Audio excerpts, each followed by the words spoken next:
All right, today's video, I'm going to be breaking down a $550,000 mistake that a client had when they sold their business and how you can avoid it yourself in the future. So doing a comparison here, we had two different landscaping companies, Company A and Company B. They were both based in British Columbia, so in the same geographic region. One of them, though, from the selling point, Company A sold for 2.3 times profit or EBITDA, whereas Company B sold for 4 times profit or EBITDA.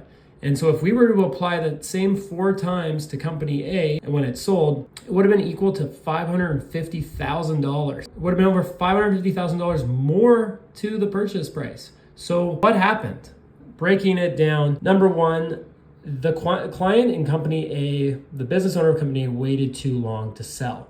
So he had waited until he was kind of completely burnt out. He had another job, another profession, and he just waited too long to get the process of selling a business started.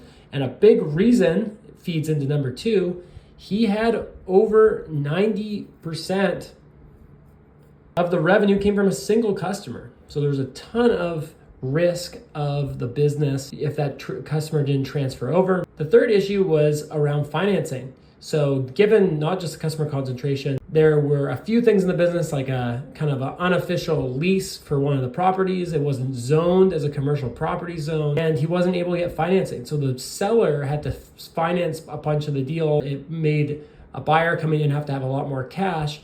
And between those three factors, it really pressured the price down. But the biggest mistake was really waiting too long because the owner didn't have the energy to fix this customer concentration issue or fix the financing issues. So if we're gonna break down today's lesson, if you are planning to sell, make sure you're planning 2 to 3 years before the sale.